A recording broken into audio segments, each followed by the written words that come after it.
It's your girl Cindy and I am back with another video. And today I'm doing a video for all of the noobs. So if you recently purchased a heat press and you don't really know what to do with it or how to use it, make sure you stay tuned. TshirtChick. Welcome back, Friend Squad, big timers, old timers, t-shirtpreneurs, and if this is your first time watching my videos, welcome first timer. Today I'm going to be giving out a little bit of information for people who are new to t-shirt printing. We're just going to start from step one right now, and I'm just going to go over heat presses right here. I do already have some beginner videos up. I'll try to make a playlist for you guys and make it pop up right here. And I also have some videos showing heat presses. So if you are thinking about getting into the t-shirt business but you have yet to purchase a heat press, I'll leave those videos also on the playlist. I always leave links right below all of my videos for equipment and supplies for the t-shirt printing business. So we're gonna go ahead and get started.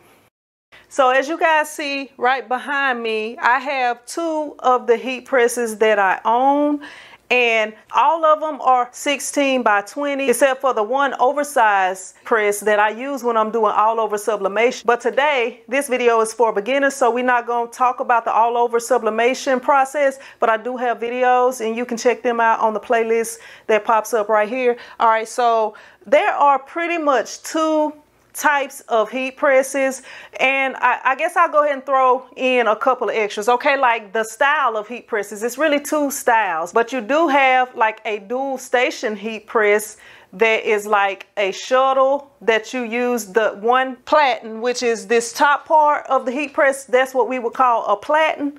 So you would use, it would have one of those and it has two stations. That's a dual station heat press. We also have the heat presses that are automatic or semi-automatic. I'll try to throw some footage in to show you both of those. So with the shuttle one, you know, you can check that out right there. That's a shuttle right there. So that helps you be able to print shirts faster than, you know, than if you just had one heat press or just one station for your shirts to be put on. With the automatic heat press, the one that closes automatically, you do have to have a compressor to use that, and sometimes that can get pretty loud. So that's one of the reasons why I don't have that type, because I didn't want to have to deal with that. This is a swing away heat press, which means that you, in order to, I'm grabbing the platen right here, but it's handles, it's got handles on it. In order to place my shirt down on this press, I would have to swing it away.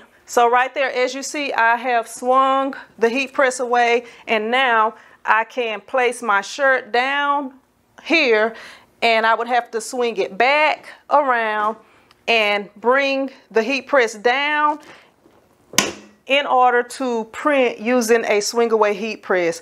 Now with the swing away heat presses, it does take a little extra time to do the opening and the swinging away process, but they do have some that automatically open for you.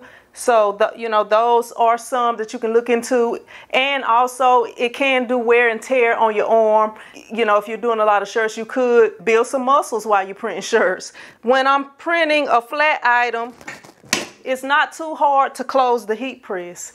So right here, as y'all see, y'all know t-shirts are pretty thin, but right here, I have a hoodie. So when I place this hoodie down on here, when I place the hoodie down and I swing it around and I try to close it, and it's hard to close. So because it's so hard to close, I will have to decrease the pressure. They have this knob right here, and this knob can decrease or increase pressure by just twisting it. So righty, if I twist it right, I'm making it get tighter or harder to close for an item that may be thinner. If I twist it left, it's actually releasing some of the pressure. When I get ready to close down for the hoodie, it's still too tight.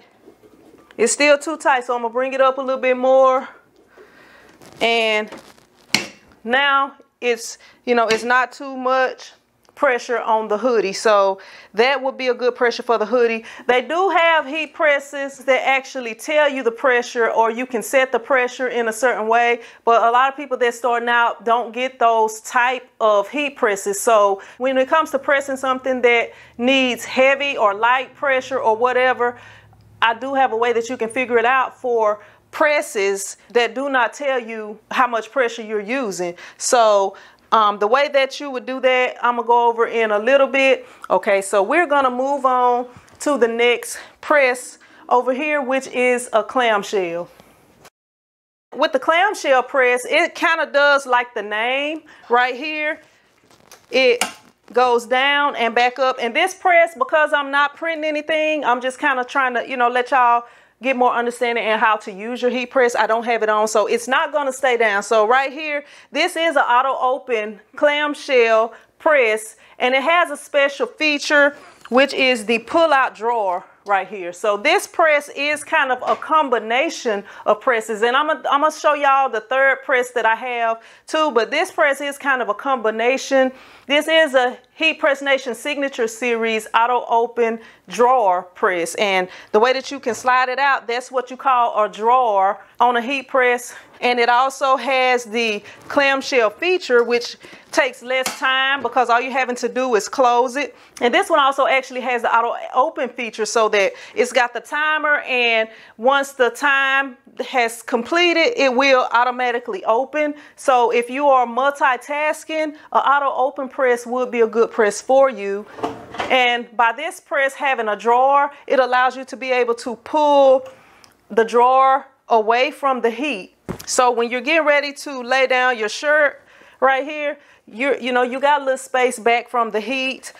You can get clamshell presses that do not have the drawer. So as you see right here, you would have to be careful when you are putting your shirt on here. Be careful not to burn yourself, because you are close to the heat, which would also mean that it's a little more heat close to you, which would mean sweating a little bit more, getting a little bit hotter than you would if you had a press with a drawer on it. And just like with the swing away press that I showed you guys earlier, this one does have a pressure knob on it also right here. The pressure knob right here does work the same way as it does on the other press. You just would twist it right to make it tighter, left to make it looser, and that's pretty much it.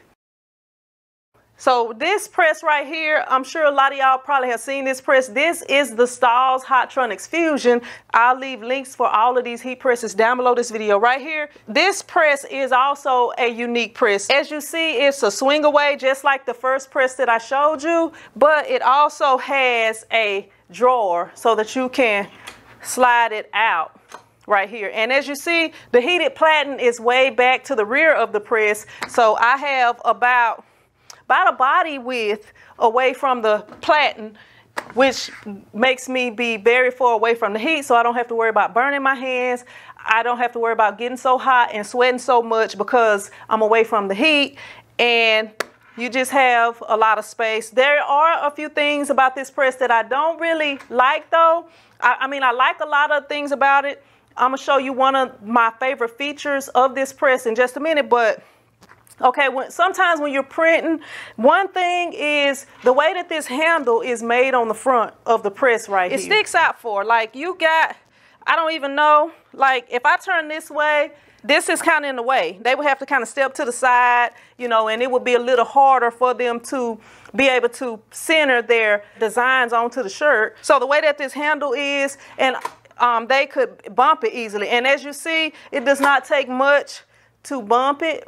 Right here, I can push it with force with my pinky, just with my pinky. So that is kind of one of the pet peeves about this heat press, that kind of, I don't really like that, you know, because it's like sometimes you're working and you're doing a lot of shirts and you just want to do things as quickly as you can, and you're trying to center it. And see, another thing, I'm tall, I'm 6'2", so my arms can reach back further than someone who is not as tall as me. So I do have a little space in between this in order for me to put the shirt and the transfer down on top of the shirt. But someone who is shorter, you know, they would possibly be bumping into the handle a little bit more than me. But one of the things that I really do love about this press is if you pull this latch right here, you can lift this platen up, and right back here, I have another smaller platen right here, and you would lock the latch back that way. So if I had a shirt right here and I just wanted to be able to print on the sleeve, I can just slide the sleeve on here like that, just so that I will be able to not have to heat any part of the shirt up except for the sleeve. And also, like if I had something that was maybe like a small bag or some of those drawstring bags, and I was printing something on there and you don't want those strings to get under the heat, you could hang that part off. And they do have a lot of other platens, replaceable platens that you can use with this press. This just happens to be the only one that I have. But yeah, that is an awesome feature of this press. And I think it outweighs the pet peeve of me bumping it accidentally and it, you know, that situation. And of course, just like the other two presses, this press does also have right here the pressure adjustment knob. That's pretty much what you would get with this press, but it does let you know the pressure that the heat press is on. So I'm going to show you guys a little trick. I did a video about this a while back. I will put it also in that playlist that pops up for this video. I'm going to show you guys who do not have a pressure system or gauge on your heat press. I'm going to show you how you tell what pressure the heat press is at. So this right here I have in my hand is just regular copy paper, and I actually have 2 sheets. Slide the paper right here and leave enough for you to pull on it out. So I'm leaving about 4 inches. You can leave less or more.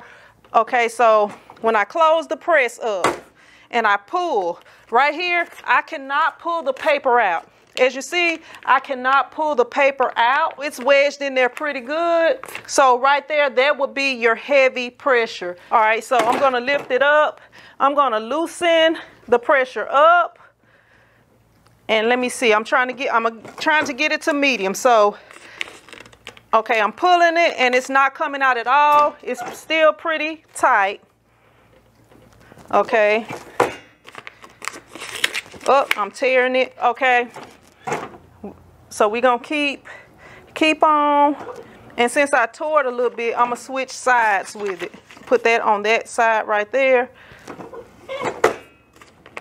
All right, so I'm pulling it, and as you see, I am able to kind of pull it out right there. It's a little tough, but like if I keep doing this, I have tore the sheet. But if if it's on medium pressure, that means you can kind of pull it out. Medium pressure, you can you can pull it out. It's a little tough to pull out, but you can pull it out, and you can do it a little bit looser.